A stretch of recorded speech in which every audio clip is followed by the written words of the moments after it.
तो हमने चैप्टर ना कल शुरू कर लिया था, एमीन्स था। ठीक है, एमीन्स बताया। इसके बाद कौन सा है, जैवाणु है। 8 से 10 दिन का ये चैप्टर हो गया तुम्हारा, और 12 से 15 दिन का जैवाणु हो गया। जैवाणु में थोड़ा स्ट्रक्चर वगैरह है, बाकी करना मत करना, जैवाणु जरूर पढ़ लेना। ठीक है, क्योंकि उसमें ना स्ट्रक्चर वगैरह है, बॉन्ड किस तरीके से स्ट्रक्चर बनाने होते हैं। तो एमीन्स में हमने कल बात कर ली थी। एमीन्स का जो है बेसिक इंट्रोडक्शन देख लेता है। एमीन्स होता क्या है, अमोनिया का व्युत्पन्न होता है, मतलब अमोनिया से प्राप्त करते हैं। ठीक है, 2 कैटेगरी होती है। अगर तुमने नीट का सिलेबस देखा होगा तो एक उसमें क्या होता है, ऑक्सीजन वाले यौगिक होते हैं, जैसे अल्कोहल हो गया, फिनोल हो गया, ईथर हो गया, एल्डिहाइड, कीटोन, कार्बोक्सिलिक अम्ल हो गया, या एस्टर हो गया। तो वो सारे किसमें आते हैं, ऐसे कंपाउंड, ऑर्गेनिक कंपाउंड होते हैं जिनके पास क्या होता है, ऑक्सीजन। अब जो एमीन्स या एमाइंस है वो क्या है तुम्हारा, नाइट्रोजन वाला है। ठीक है, नाइट्रोजन कंटेनिंग ऑर्गेनिक कंपाउंड है तुम्हारा।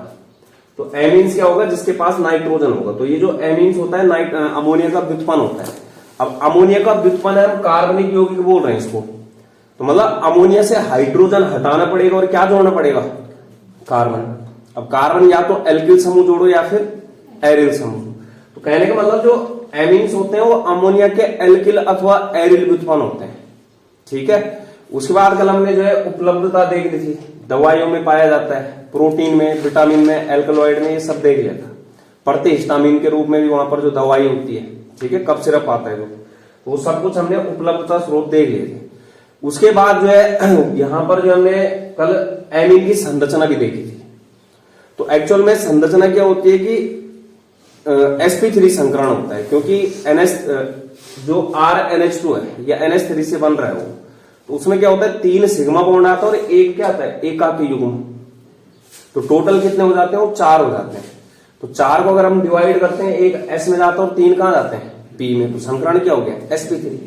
अगर संकरण sp3 है तो संरचना क्या होनी चाहिए, चतुष्फलकीय, टेट्राहेड्रल होनी चाहिए। मतलब ज्यामिति क्या होती है, चतुष्फलकीय। तो यहां पर क्या है, बॉन्ड एंगल जो है 109.5 डिग्री होना चाहिए। लेकिन यहां पर तुम लोगों ने अगर 11 में पढ़ोगे, वेस्पर सिद्धांत होता है। ठीक है, valence shell electron pair repulsion theory होती है वो। ठीक है, तो वहां पर उसके अकॉर्डिंग क्या होता है कि जो लोन पेयर के बीच में प्रतिकर्षण सबसे अधिक होता है। उसके बाद लोन पेयर बॉन्ड पेयर में, और सबसे कम किस में होता है, बॉन्ड पेयर में। तो यहां पर जो एमीन होते हैं उनके पास लोन पेयर भी है और बॉन्ड पेयर भी है। बॉन्ड पेयर मतलब बंद युग्म, और लोन पेयर मतलब एकाकी युग्म। तो एक्चुअल में जो वेस्पर सिद्धांत है वो ये कहता है कि जो यौगिक होता है, जो केंद्रीय परमाणु वहां पर मौजूद होगा, वो अपनी चारों ओर की जो बैलेंस होगी, संयोजकताएं। अब जैसे NH3 है, तो NH3 है तो ये क्या है, NH3। तो जब मैं इसकी ज्यामितीय संरचना बनाने जाता हूं तो यहां पर जो केंद्रीय परमाणु के चारों ओर की संयोजकताएं, चारों ओर की संयोजकताएं कौन है, एक तो एकाकी युग्म हो गया और 3 हाइड्रोजन। ये अपने आप को इस तरीके से व्यवस्थित करते हैं कि वहां पर इनके मध्य में प्रतिकर्षण क्या हो, मतलब आकर्षण, प्रतिकर्षण क्या हो, कम से कम, मतलब पहले ही क्या हो जाएंगे, दूर हो जाएंगे। तो जैसे देखा होगा तो इस तरीके से बनाते हैं इसको। लोन पेयर दिखाते हैं, इधर से H आ गया और H आ गया। क्योंकि ये इस तरीके से क्यों बनाया जा रहा है, क्योंकि लोन पेयर ने हाइड्रोजन को क्या कर रखा है, यहां पर प्रतिकर्षित कर रखा है। लोन पेयर बॉन्ड पेयर बंद युग्म है, ये क्या है, एकाकी युग्म। ये बंद युग्म, ये एकाकी युग्म और ये बंद युग्म। हमें पता है कि बंद युग्म और बंद युग्म के बीच में सबसे कम प्रतिकर्षण होगा, मतलब वहां पर क्या वो एक दूसरे के साथ रह सकते हैं। लेकिन जो बंद युग्म और एकाकी युग्म है, उनके बीच में प्रतिकर्षण क्या होगा, ज्यादा। इसलिए क्या होगा, पहले ही दूर है। अगर यहां पर जो है एक लोन पेयर और होता तो सबसे अधिक जो प्रतिकर्षण होगा एकाकी युग्म और एकाकी युग्म के बीच में। उसके बाद इसके बीच में एकाकी युग्म और बंद युग्म, और सबसे कम किसमें होगा, बंद युग्म। मतलब बंद युग्म में क्या हो सकता है, आकर्षण हो सकता है। अगर प्रतिकर्षण कम हो रहा है, इसका मतलब कहां की ओर जा रहे हो, आकर्षण की ओर। तो जब हम यहां पर देखते हैं तो संकरण क्या निकल के आता है, sp3, और ज्यामिति क्या निकल के आती है, चतुष्फलकीय। अब मैं जैसे एमीन्स की बात करूं तो वहां पर ज्यामिति त्रिकोणीय पिरामिडीय हो जाती है। इसी के कारण, वेस्पर सिद्धांत के कारण ज्यामिति क्या हो जाती है, त्रिकोणीय पिरामिडीय। अब कहने का मतलब क्या है कि यहां पर जैसे बॉन्ड एंगल sp3 संकरण के लिए या चतुष्फलकीय के लिए क्या होता है, 109.5 डिग्री होना चाहिए होता है वेस्पर सिद्धांत के अकॉर्डिंग। ठीक है, वैलेंस बॉन्ड थ्योरी पढ़ी होगी 11। लेकिन यहां पर जो है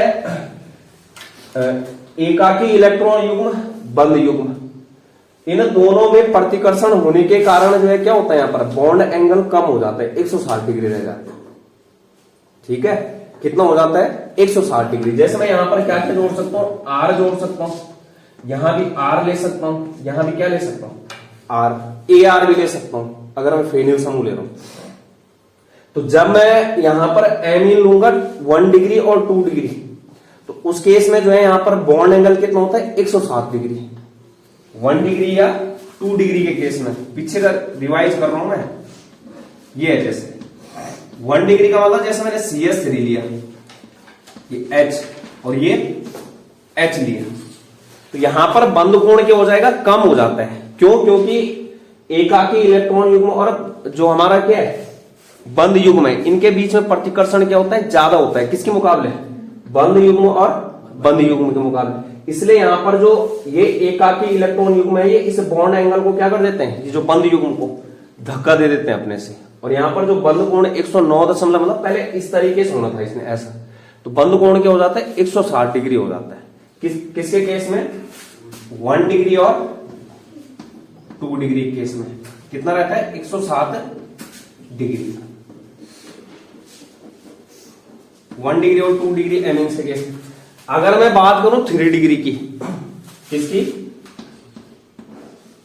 ये लोन पेयर हो गया, ये CS3 हो गया, ये CS3 हो गया और ये CS3। तो अब यहां पर क्या होगा कि हालांकि हमें पता है कि बंद युग्म के बीच में प्रतिकर्षण क्या है, सबसे कम है, ठीक। लेकिन यहां पर जो ये क्रियात्मक समूह आगे, इनकी त्रिविम बाधा है, ये बहुत बड़े बड़े क्रियात्मक समूह आ चुके हैं, बल की क्रियात्मक समूह। अब हमें पता है कि अगर बड़ा क्रियात्मक समूह आएगा तो वो क्या करेगा, एक दूसरे को प्रतिकर्षित करेगा। हालांकि हमें यह भी पता है कि लोन पेयर सबसे अधिक प्रतिकर्षण, उसके बाद लोन पेयर, बॉन्ड पेयर, और सबसे कम बॉन्ड पेयर। तो कहने का मतलब क्या है कि यहां पर लोन पेयर तो नहीं है, लेकिन लोन पेयर बॉन्ड पेयर है। ये क्या है, BP, ये क्या है, लोन पेयर बॉन्ड पेयर के बीच में प्रतिकर्षण तो था ही, लेकिन यहां पर जो है साथ में प्रतिकर्षण दिखा रहा है कौन है, ये जो क्रियात्मक समूह यहां पर लगे हैं। तो इनकी उच्च त्रिविम बाधा होने के कारण यहां पर भी क्या हो जाता है, प्रतिकर्षण होता है, जिसके कारण यहां पर बॉन्ड एंगल जो है 108 डिग्री हो जाता है। कितना हो जाता है, 108। किसके कारण, इन बल की क्रियात्मक समूह जो CS3 है, कैसा है, बड़ा क्रियात्मक समूह, जिसके कारण ये भी क्या करते हैं, यहां से थोड़ा प्रतिकर्षण करता है, और जिसके कारण बॉन्ड एंगल क्या हो जाता है, हल्का सा इंक्रीज हो जाता है। तो इस तरीके से जो है 1 डिग्री 2 डिग्री एमीन्स के लिए 160 डिग्री और 3 डिग्री एमीन्स के लिए 108 डिग्री।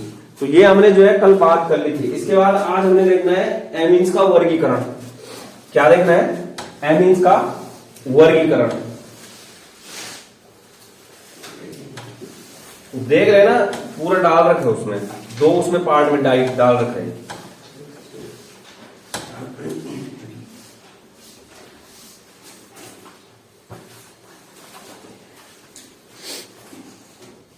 तो एमीन्स का वर्गीकरण है, क्या है, एमीन्स का वर्गीकरण। तो वर्गीकरण के अलग अलग आधार है।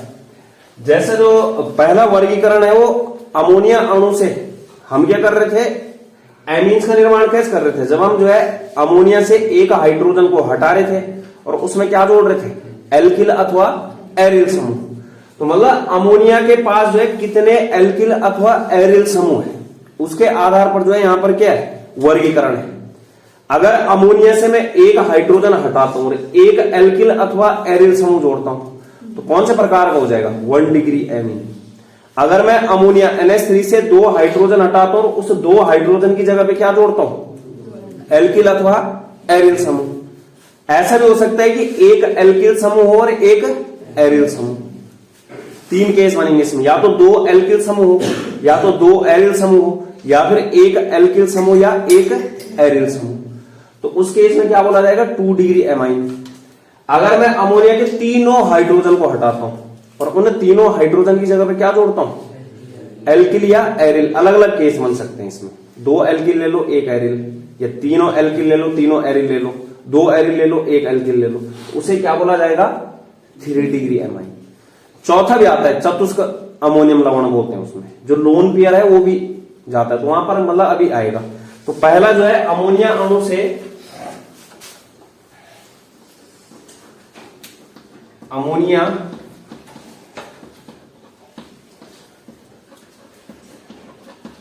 अणु से एल्किल अथवा एरिल आर या एआर द्वारा प्रतिस्थापित हाइड्रोजन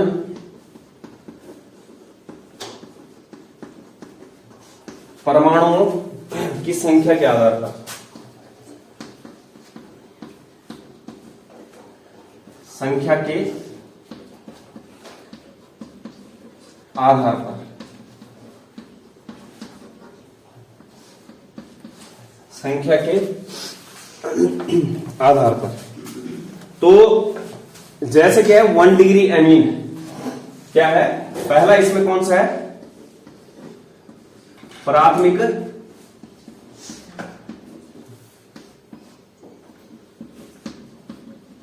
एमीन, प्राथमिक एमीन्स, ठीक है। तो 1 डिग्री एमीन क्या है यहां पर कि मैंने क्या बोला, अगर मैं NH3 जैसे मेरे पास क्या है अमोनिया के व्युत्पन्न थे NH3, इस NH3 में से एक हाइड्रोजन माइनस करता हूं और जोड़ क्या देता हूं इसकी जगह पे R या फिर AR, एल्किल अथवा एरिल समूह, तो क्या बन जाएगा? AR RN और H कितना बच जाएगा? 2।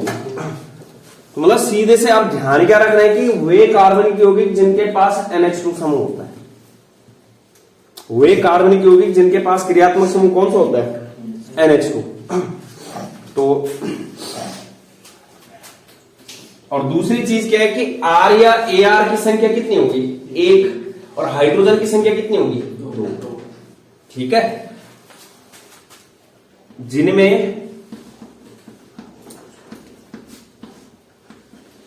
R या AR कितना होगा? 1, और हाइड्रोजन परमाणु कितने होंगे? 2। हाइड्रोजन परमाणु कितने होंगे? 2, ठीक है, 2 होंगे। सामान्य सूत्र क्या है इनका? सामान्य सूत्र R या फिर ArNH2, ArNH2, R या ArNH2। तो क्या बोला? कार्बनिक यौगिक जिनमें क्या होता है? NH2 समूह होता है, या फिर ऐसा बोल सकते हो कि अमोनिया के वे व्युत्पन्न जिनमें अमोनिया से एक हाइड्रोजन को एक एल्किल अथवा एरिल समूह द्वारा प्रतिस्थापित कर लिया जाए तो प्राप्त जो एमीन होगा कौन सा होगा? प्राथमिक एमीन, जो ये किया है, ठीक है। कार्बनिक यौगिक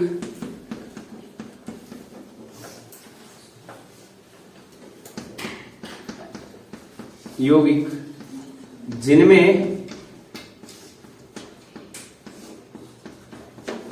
NH2 समूह, जिनमें NH2 समूह पाया जाता है, जिनमें NH2 समूह पाया जाता है, ठीक है। तो ये प्राथमिक एमीन हो गया। अब ना सीधे ध्यान ये रखना है कि NH2 है जिसके पास, क्योंकि ना इसमें सवाल आ रखा है 2021 में 1 नंबर में, प्राथमिक द्वितीयक तृतीयक एमीन को पहचानिए, और सवाल दे रखे वहां पर, ठीक है, तीनों एमीन, तो वहां पर पहचानना था, 1 नंबर सवाल है। तो पहला कौन सा है? जैसे अगर जिसके पास भी NH2 होगा वो कौन सा होगा? प्राथमिक एमीन। NH2 देखना है बस, कौन सा हो जाएगा? प्राथमिक एमीन।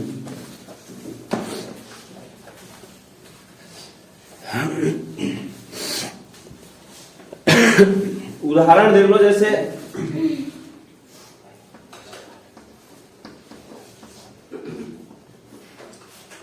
CH3 NH2। ये बिंदी जो दिख रही एकाकी युग्म है, वो एकाकी युग्म हो भी सकता है और नहीं भी, कई लोग नहीं दिखाते हैं, लेकिन एक्चुअल में एकाकी युग्म होगा वहां पे नाइट्रोजन पे। इसी एकाकी युग्म इलेक्ट्रॉन के कारण इसको क्षार बोला जाता है। जैसे ना सवाल भी आता था, अगर पी ब्लॉक वाला चैप्टर होता तो उसमें सवाल आता था NH3 लुईस क्षारक होता है क्यों, लुईस क्षार की भांति व्यवहार करता है क्यों, एक नंबर में आता था, क्योंकि उसके पास क्या होता है, एकाकी इलेक्ट्रॉन ही। लुईस क्षार किसे बोला जाता है, जो इलेक्ट्रॉन दाता होता है। ठीक है, उपसय संयोजी यौगिक में बताया हो। तो NH3 के पास एकाकी इलेक्ट्रॉन युग्म होता है, वो क्या कर सकता है, इलेक्ट्रॉन का दान कर सकता है, जो लिगैंड बोलते थे हम NH3 को। ये हो गया। जैसे इसके पास क्या है NH2, इसका मतलब ये क्या है, प्राथमिक एमीन, मेथिल एमीन है अभी इसका नाम, मेथिल है, और इसको क्या बोलेंगे, एमीन। नाम क्या हो गया, मेथिल एमीन। अभी नामकरण देखेंगे, सारा क्लियर हो जाएगा। दूसरा जैसे है उदाहरण CH3 CH2 CH2 और NH2, ये जैसे इसका नाम क्या बोला, मेथिल एमीन बोला मैंने। अभी नाम लिख लो सिर्फ, ये सामान्य नाम लिखते हैं इसका, मेथिल एमीन। इसका नाम क्या है, एन प्रोपिल एमीन होगा। क्या बोला, 3 या 3 से अधिक कार्बन जब सीधी चेन में होते हैं उसको क्या बोलते हैं, एन लगाते हैं। तो एन प्रोपिल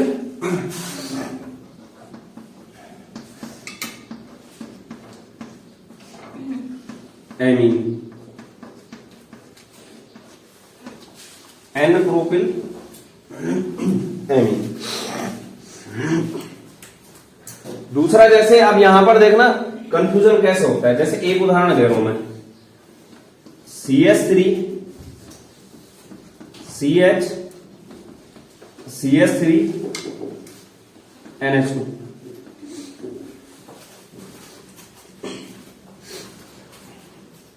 अब अभी तक जैसे हम ऑक्सीजन कंटेनिंग वाले जो कार्बनिक कंपाउंड थे उसमें हम क्या बोलते थे कि जिस कार्बन से क्रियात्मक समूह जुड़ा है वह अन्य 2 कार्बन जुड़ा है। इस कार्बन से क्रियात्मक समूह जुड़ा है NH2, यह कार्बन अन्य कितने कार्बन जुड़ा है, 2। बच्चे क्या कर देते हैं, 2 डिग्री कर देते हैं। मैंने क्या बोला, सीधे देखना है क्या, NH2 बस। सुन रहे हो, इसलिए ना इसी का पूछा जाता है ज्यादातर, या तो इसका पूछा जाता है एल्किल हैलाइड का पूछा जाता है। क्योंकि हमने अभी तक हमारे दिमाग में क्या चल रहा है कि जिस कार्बन से क्रियात्मक समूह कौन सा NH2 जुड़ा है वहां अन्य कितने कार्बन से जुड़ा है, डायरेक्ट 2 कार्बन से सीधे क्या लिख लेते हैं, 2 डिग्री। दिख भी रहा है, ऐसा लग रहा है 2 डिग्री बीच में आ रखा है वहां पे, जबकि 2 डिग्री नहीं है, ये क्या है, 1 डिग्री। ये क्या है, 1 डिग्री। अब जैसे नाम क्या होगा इसका, 3 कार्बन है, प्रोपिल ही होगा, लेकिन कौन सा propyl, iso. Second last carbon ये दिख रहा, 1 2 3 1 2 3। सेकंड लास्ट कार्बन से क्या जुड़ा है, क्रियात्मक समूह आइसो हो जाता है। तो आइसो प्रोपिल एमीन है, इसका नाम क्या है, आइसो प्रोपिल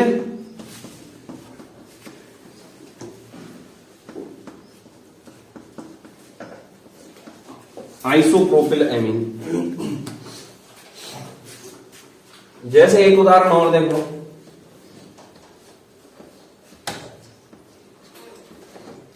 ये आगे फेनिल समूह है ना, तो ये भी क्या है, प्राथमिक एमीन है, क्योंकि इसके पास क्या है, NH2 है। लेकिन जब भी बेंजीन रिंग से NH2 जुड़ता है उसको बोलते हैं एनिलीन। क्या नाम है इसका, एनिलीन। एनिलीन। तो इस तरीके से ये प्राथमिक एमीन है। क्या है, प्राथमिक एमीन।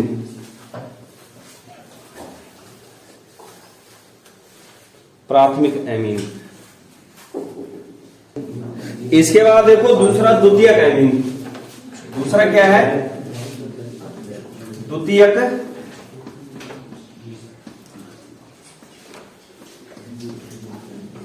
एमीन। ठीक है, द्वितीयक एमीन सेकेंडरी 2 डिग्री एमीन। तो द्वितीयक एमीन में क्या बोला मैंने, यदि जो है जैसे मेरे पास अमोनिया है NH3, इस NH3 में से अगर मैं माइनस क्या कर दूं, दो हाइड्रोजन, और उन दो हाइड्रोजन की जगह पे या तो दो एल्किल समूह या फिर दो एरिल समूह या फिर एक एल्किल और एरिल समूह, 2R और 2AR जोड़ दो। यहां पर क्या हो जाएगा, सिर्फ क्या बचेगा, NH, यहां से क्या हो जाएगा, RAR और RAR, तो ये क्या हो गया, 2 डिग्री। अब 2 डिग्री एमीन मतलब जिसके पास क्रियात्मक समूह NH होगा। कौन सा होगा, NH। ठीक है, कहने का मतलब क्या है कि जिसके पास या तो 2 R हो या 2 AR हो या एक R और एक AR हो, और जो हाइड्रोजन है वो कितना हो, 1 हो। हाइड्रोजन की संख्या कितनी होगी यहां पे, 1। एल्किल या एरिल समूह, R या AR कितने होने चाहिए टोटल, 2। हाइड्रोजन परमाणु कितना होगा, 1। हाइड्रोजन परमाणु कितना होगा, 1। पहचानना कैसे है कि जिनके पास क्रियात्मक समूह NH होगा, क्रियात्मक समूह कौन सा, मतलब एक एक हाइड्रोजन कम करते जाओ, क्रियात्मक समूह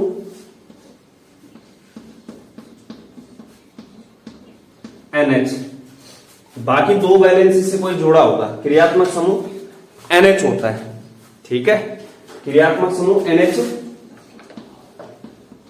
उपस्थित रहता है। ठीक है, क्रियात्मक समूह NH उपस्थित होता है। अब जैसे उदाहरण देखो, CH3NH और क्या, CH3, ये आ गया। तो सीधे सी क्या देखना है, NH है इसके पास, किसमें नजर मारनी है, NH है। इसका मतलब कौन सा हो गया, 2 डिग्री। नाम अगर लिखूंगा तो कितने मेथिल है, 2 मेथिल, और दूसरा कौन सा मेथिल है, डाई मेथिल है, मतलब तो डाई मेथिल, और क्या बोलेंगे इसको, एमीन। नाम क्या हो जाएगा, di methyl amine, di methyl amine, di methyl amine. ऐसी जो है, जैसे एक उदाहरण ये लेता हूं मैं,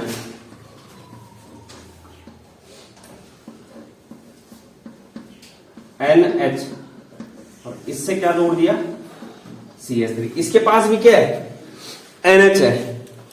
ठीक है, अब हमें पता है कि इस पूरे हिस्से को हम क्या बोलते थे, अगर मैं इसको हटा दूं और यहां पे क्या जोड़ दूं, एक H और, तो एनिलीन बोलते थे। मतलब मैंने क्या किया, एनिलीन के एक हाइड्रोजन को हटाया और उसकी जगह पे क्या लगा है, CH3। तो इसका नाम जो होता है मेथिल एनिलीन। क्या नाम होगा, मेथिल एनिलीन। लेकिन जो मेथिल जुड़ा है वो कौन से उससे जुड़ा है, नाइट्रोजन से, तो सीधे क्या बोलते हैं, एन मेथिल। अभी जब नामकरण आएगा तो पता चल जाएगा, एन मेथिल एनिलीन, मतलब जो क्रियात्मक समूह का नाइट्रोजन है उससे ही CH3 जुड़ा है। क्योंकि जुड़ने के लिए तो यहां भी जुड़ सकता है, इधर भी जुड़ सकता है, तो सीधे जो है क्लियर करना है कि एन मेथिल एनिलीन। तो ये क्या हो गया तुम्हारा, द्वितीयक एमीन्स हो गया।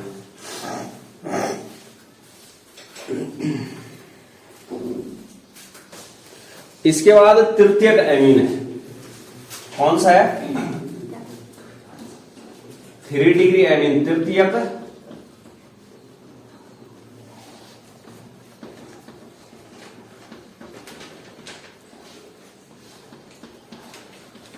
तृतीयक एमीन। तो तृतीयक एमीन में क्या होगा, जैसे मैंने NH3 लिया, क्या लिया, NH3। इस NH3 में से मैं अगर 3 हाइड्रोजन क्या कर दूं, माइनस, और जोड़ क्या दूं, 3R या फिर AR। इसकी भी कंडीशन है, तीनों R हो सकते हैं, तीनों AR हो सकते हैं, 2 AR और 1 R, 2 R और 1 R, ठीक है। तो इस तरीके से जो है यहां पर क्या अलग अलग कंडीशन हो सकती है। यहां पर क्या हो जाएगा, मतलब 3 हाइड्रोजन गायब हो गए, N R AR R AR AR। जो R है वो तीनों अलग अलग भी हो सकते हैं और एक जैसे भी हो सकते हैं। जो एल्किल समूह है वो एक जैसे भी और अलग अलग भी हो सकते हैं। तो तृतीयक एमीन क्या होगा, तृतीयक एमीन में तो जो है एक भी हाइड्रोजन नहीं होने वाला है, तीनों क्या दिखेंगे, R या AR। दूसरी चीज क्या है कि जिनमें जो है क्रियात्मक समूह सिर्फ ये वाला पाया जाए, कौन सा, N। क्रियात्मक समूह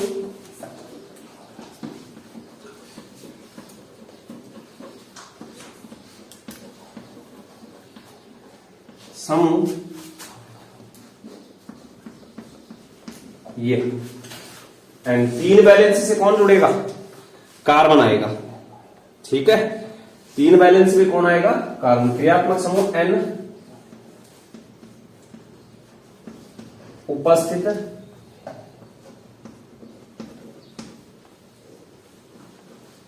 रहता है, ठीक है।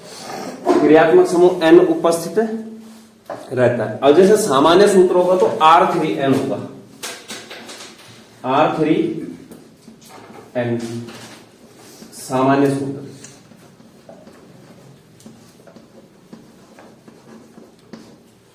ठीक है।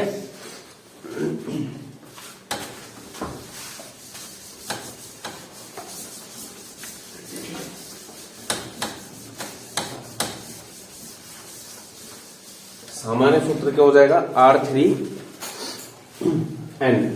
जैसे जो है 2 डिग्री का तो R2NH, तो ये हो गया। जैसे उदाहरण देखते हैं,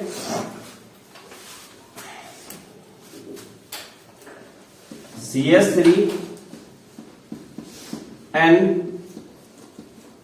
CH3 CS, ठीक है। तो इसका नाम क्या होगा, ट्राइमेथिल एमीन।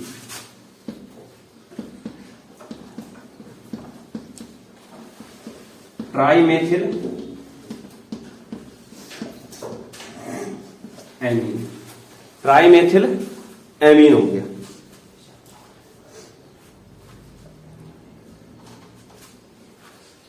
दूसरा उदाहरण देखते हैं, जैसे C2H5N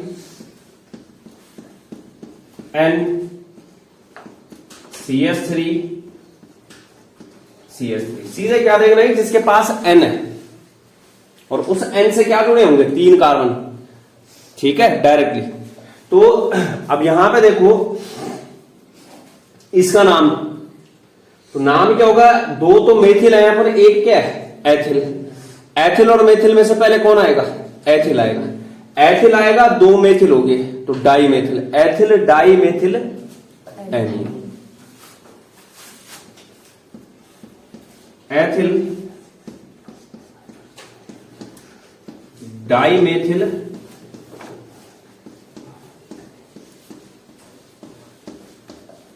एमीन,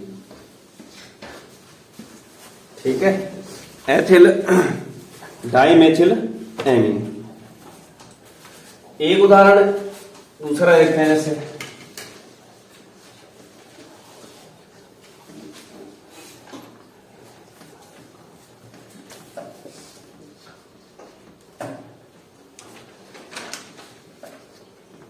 ये है, जैसे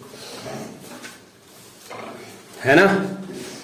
तो यहां पर दिख रहा होगा कि N है इसके पास, ठीक है, और हाइड्रोजन अलग से एक भी नहीं है। लेकिन समस्या क्या है, नाम है। जैसे नाम अभी जब सामान्य नाम आएगा तो अब यहां पे देखो मैंने क्या किया, ये एक्चुअल में एनिलीन होता है इतना। इस एनिलीन में के पास कितना हाइड्रोजन होते थे, NH2 होता था। उससे जो है 2 हाइड्रोजन हटा रखे हैं और उन्हें 2 हाइड्रोजन की जगह पे क्या जोड़ रखा है, CH3 मतलब कितने मेथिल है, 2 मेथिल। किस पे जोड़ रखे हैं, एनिलीन पे। तो एनिलीन पे डाई मेथिल एनिलीन है, लेकिन एनिलीन के किससे जोड़ रखा है, नाइट्रोजन से। N, N di methyl aniline, नाम क्या हो जाएगा, N comma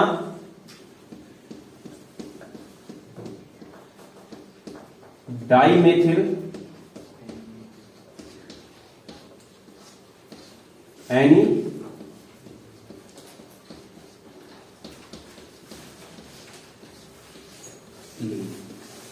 N comma N dimethyl aniline, ठीक है, N comma N dimethyl aniline, ये हो गया नाम। तो इस तरीके से ये तृतीयक एमीन था। इसके बाद है चतुर्थक एमीन। कौन सा है?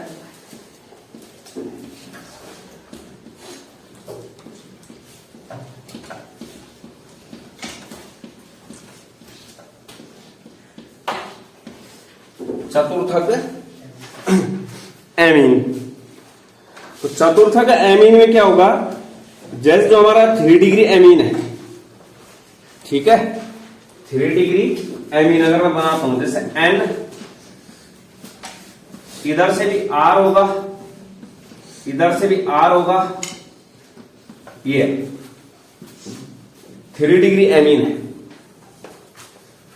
तो इस 3 डिग्री मतलब ये जो तीनों R है एक जैसे हो सकते हो, अलग अलग भी, R R dash R double dash. अब यहां पर क्या है कि जैसे यहां पर जो है ये जो नाइट्रोजन के ऊपर एकाकी इलेक्ट्रॉन युग्म है, ठीक है, जैसे जो है मैं इसको अगर यहां पर क्या कर दूं, या तो यहां पे H आ सकता है या फिर एक R और जोड़ सकता है, जैसे R ट्रिपल डैश मान लो, ठीक है। तो यहां से जो है निष्कासन होगा, किसका निष्कासन होगा? एकाकी इलेक्ट्रॉन युग्म, ठीक है। किसका होगा? माइनस कौन होगा? एकाकी इलेक्ट्रॉन युग्म। अब यहां देखो एकाकी इलेक्ट्रॉन युग्म माइनस होगा, ठीक है। तो यहां से जो तुम्हारा नाइट्रोजन है, नाइट्रोजन इलेक्ट्रॉन दे रहा है, तो इसका मतलब नाइट्रोजन पे क्या आ जाएगा? प्लस आ जाएगा। नाइट्रोजन पे क्या आ जाएगा? प्लस। तो ये आ जाएगा R N, R double dash R, और यहां क्या बोला, या तो H जोड़ो या फिर R ट्रिपल डैश, लेकिन नाइट्रोजन पे क्या किया? प्लस। अब प्लस आने का मतलब क्या है कि इससे कोई कौन जुड़ सकता है? माइनस वाला, ठीक है। कौन जुड़ सकता है? माइनस वाला। जैसे ना NH4Cl देखोगा, NH4 क्या है? जब NH3 जो है H को इलेक्ट्रॉन देता है तो N पे क्या जाता है? प्लस, NH4 प्लस बन जाता है। उस NH4 वही कहानी तो H H H H NH4 plus है, जो अमोनियम आयन होता है। और उस अमोनियम, जैसे यहां पर प्लस आ गया तो इसको बैलेंस करने के लिए कौन आएगा? माइनस आएगा। इसलिए इसको बोला जाता है चतुष्क अमोनियम लवण। लवण क्या होता है? प्लस माइनस इसके पास होता है। तो कहने का मतलब ये क्या बन गया तुम्हारा? चतुर्थक एमीन बन गया कि नाइट्रोजन के ऊपर प्लस चार्ज आ गया। अगर इसको बैलेंस करना है तो इससे कौन जुड़ा होगा? कोई माइनस वाला जुड़ा होगा। तो इसलिए इसको क्या बोला जाता है? चतुष्क अमोनियम लवण बोला जाता है, चतुर्थक एमीन जो है। अगर लोन पेयर क्या करेगा? इलेक्ट्रॉन जो है क्या कर रहा है? हाइड्रोजन R को जोड़ रहा है वहां पे, तो नाइट्रोजन पे क्या आ जाएगा? प्लस आ जाएगा। तो इस तरीके से जैसे मतलब ये होता है इसका चतुर्थक एमीन हो गया।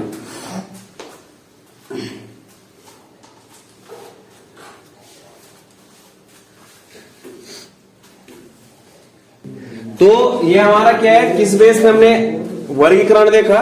जहां पर जो है क्या था? एल्किल अथवा एरिल समूह की संख्या के आधार पर। जहां पर एल्किल अथवा एरिल समूह ने क्या किया? हाइड्रोजन को प्रतिस्थापित किया है। तो सारे हाइड्रोजन भी प्रतिस्थापित हुए और कौन सा? लोन पेयर भी गया। इसके बाद जो दूसरी कैटेगरी है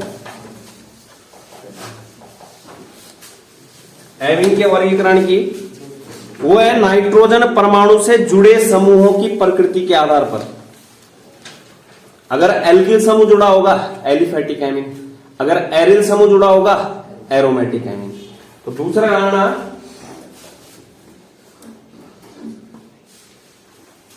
नाइट्रोजन परमाणु से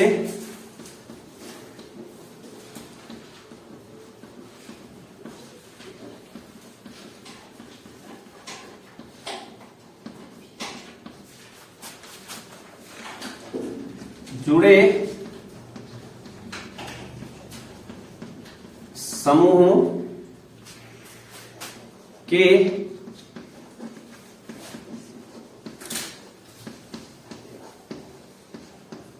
आधार पर,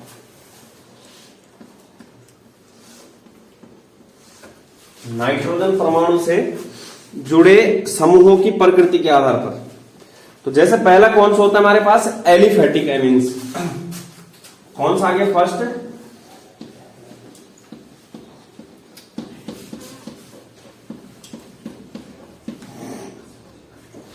एलिफेटिक एमाइंस। ठीक है, तो ऐसे एमीन जिसमें नाइट्रोजन परमाणु एक या अधिक प्रकार के एल्किल समूह से जुड़ा होता है। मतलब वहां पर क्या है, द्वितीयक भी हो सकता है, तृतीयक भी हो सकता है। अगर एक CH3 होगा 1 डिग्री, ठीक है। अगर वहां पर 2 CH3 जाएंगे 2 डिग्री, अगर 3 CH3 जाएंगे 3 डिग्री। तो कहने का मतलब क्या है कि ऐसे एमीन जिनमें नाइट्रोजन परमाणु से एक या अधिक क्या एल्किल समूह जुड़े होते हैं, वो एल्किल समूह कैसे होंगे, समान भी हो सकते हैं और अलग अलग भी हो सकते हैं, उसे क्या बोला जाएगा, एलिफेटिक एमीन। एमीन जिनमें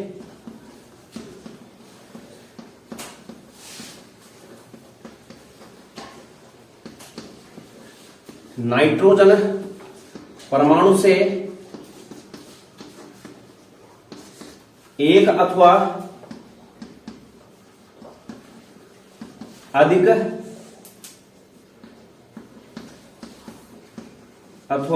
एल्किल, एक अथवा अधिक का मतलब ये 10 जोड़ दिए, वहां 3 ही जोड़ सकते हैं।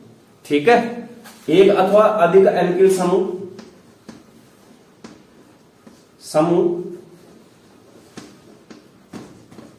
एक अथवा एक से अधिक, और एक से अधिक कितना हो सकता है, सिर्फ 3 तक ही जा सकता है, चौथा भी जा सकता है जब लोन पेयर वहां से डोनेट जुड़े होते हैं। जो एल्किल समूह है वो अलग अलग भी हो सकते हैं और एक जैसे भी हो सकते हैं। तो यहां पर जो होगा 1 डिग्री भी हो सकता है, ये 2 डिग्री भी हो सकता है और 3 डिग्री भी हो सकता है। ठीक है, जैसे CH3 NH2 हो गया, मेथिलामीन CH3 CH2 CH2 NH2 हो गया। ठीक है, C2H5 N C2H5 और C2H5, ये सारे उदाहरण किस चीज के हैं,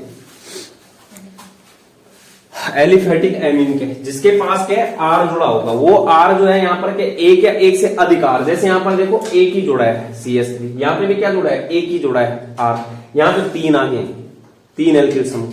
ये तीनों एल्किल समूह एक जैसे हो सकते थे और अलग अलग।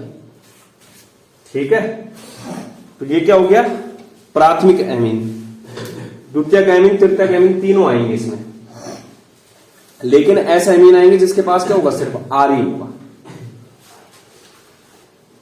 इसके बाद दूसरा आता है एरोमेटिक एमीन। एरोमेटिक एमीन की 2 कैटेगरी होती है, एक तो एरिल एमीन होता है और दूसरा क्या होता है, एरिल एल्किल एमीन, जहां पर एक एरिल समूह या फिर उसके साथ में क्या हो सकता है, एक एल्किल समूह हो सकता है।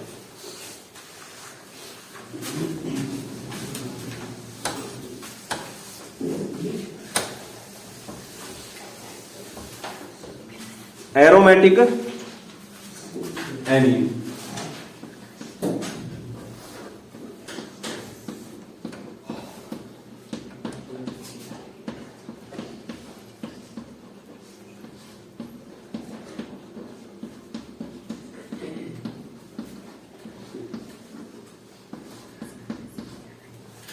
एरोमेटिक एमीन में क्या होगा, 2 कैटेगरी आएगी, एक एरिल एमीन,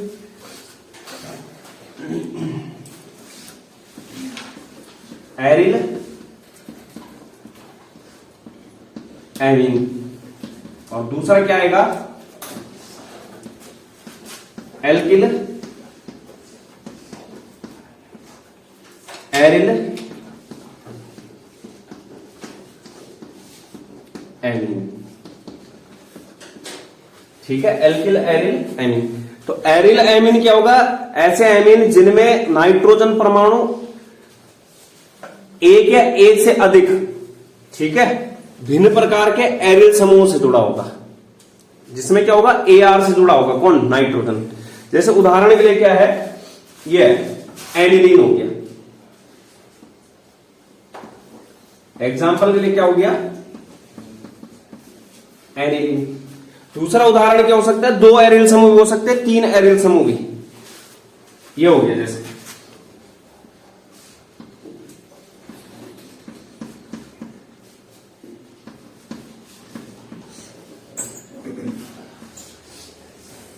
ये हो गया, इसका नाम क्या है, एनिलीन है। अब जैसे यहां पर देखो 2 जुड़ चुके हैं, तो अब किसको एनिलीन बोला जाए, इसको बोलूं कि इसको बोलूं, तो सीधे कुछ नहीं बोलना, सीधे बोलना है डाइफेनिल एमीन। ठीक है, अब मैं अगर इसको एनिलीन बनाता हूं तो ये भी तो यहां पे, तो इसलिए सीधे क्या बोलना है, डाइफेनिल एमीन, डाइफेनिल एमीन।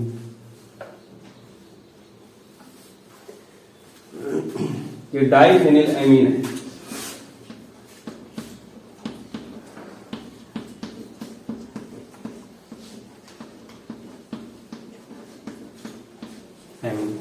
तो एरिल एमीन क्या था, जिनमें AR समूह जुड़ा होता है, जिनमें क्या होता है, वे एमीन जिनमें केवल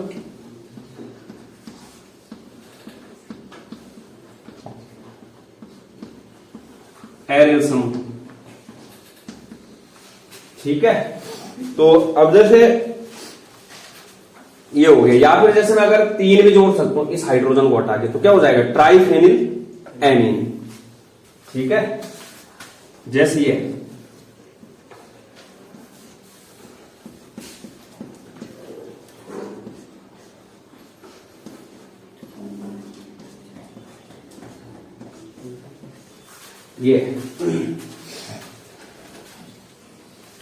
तो इसका नाम क्या हो गया, ट्राइफेनिल एमीन हो जाएगा।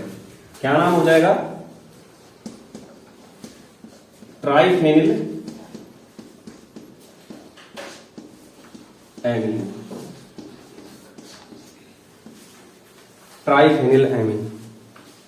तो ये किसका है, एरिल एमीन का है, एल्किल एरिल एमीन। अब देखना नहीं है, ये सिर्फ क्या है, एरिल वाला दिख रहा है, एरिल एरिल एरिल एरिल, सब में एरिल है। तो जिसमें नाइट्रोजन से क्या जुड़ा होगा, एरिल, जिनमें केवल एरिल समूह होगा, तो एरिल की कैटेगरी में आएगा। मतलब एक प्रकार से प्योर एरोमेटिक है ये। ठीक है, ये जो एल्किल एरिल वाला है, ये एलिफेटिक भी हो सकता है, किसके कारण, CH3 जो R के कारण, लेकिन ओवरऑल जब देखा जाता है तो एरोमेटिक ही बोलते हैं उसको।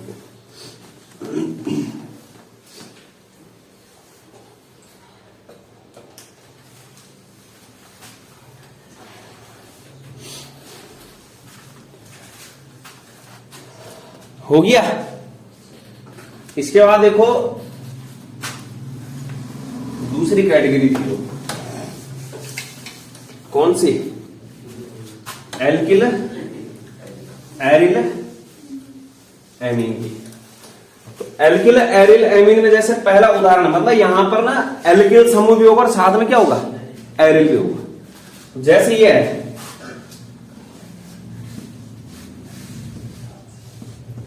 CH2 NH2, आ तो क्या एल्किल वाला हिस्सा, CH3 होना था, इसने CH3 से एक H हटा रखा, क्या जोड़ रखा है, NH2। तो अब थोड़ा बहुत अगर याद आ रहा होगा कुछ केस, विंजाइलिक वाला केस है, इसको क्या बोलते हैं, बेंजिल बोलते हैं। इतने जब बेंजीन रिंग से CH2 जुड़ता है उसको क्या बोलते हैं, बेंजिल। अगर यहां पर OH होगा, बेंजिल अल्कोहल। अगर यहां पर क्लोराइड होता, बेंजिल क्लोराइड। यहां पर NH2 है तो बेंजिल एमीन हो। क्या नाम होगा इसका, बेंजिल एमीन, बेंजिल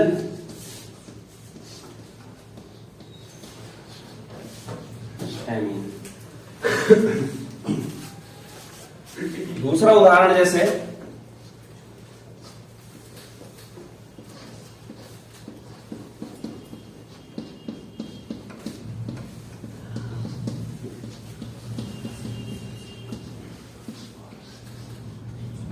ये, तो अब दोनों साइड से क्या जोड़ दिया मैंने, बेंजिल, तो क्या हो जाएगा, डाई बेंजिल एमीन। नाम क्या हो जाएगा, die benzyl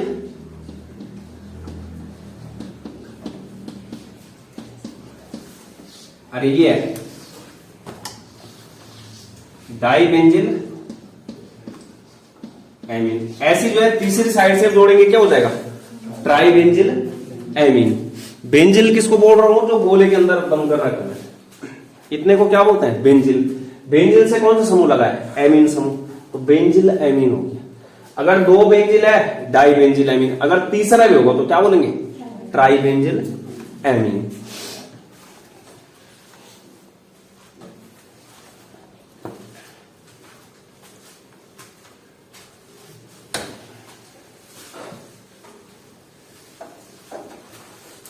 try benzyl amine देखा जैसे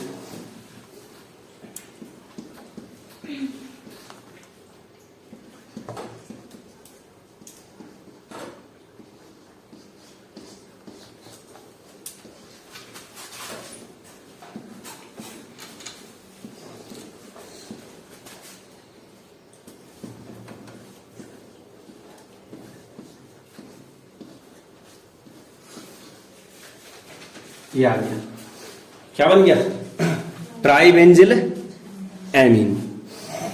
तीन बेंजिल, बेंजाइलिक का केस है। बेंजाइलिक का केस क्या बोलता था, जो क्रियात्मक समूह से जुड़ने वाला कार्बन होगा उसका संकरण sp3, उस sp3 संकरित कार्बन के बगल वाला जो कार्बन होगा sp2 संकरित, तो बेंजाइलिक केस है। कितने बेंजिल है यहाँ पे, तीन, क्या बोलेंगे, ट्राई बेंजिल एमीन।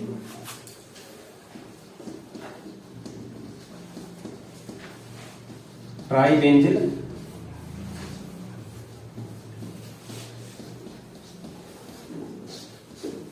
एमीन। तो इस तरीके से एमीन्स का वर्गीकरण कंप्लीट होता है, ठीक है। वो जो फर्स्ट और सेकंड पोर्शन है एमीन की संरचना और कौन सा, जो बेसिक इंट्रोडक्शन था, देख लेना उसे, क्योंकि मेन पोर्शन वही है।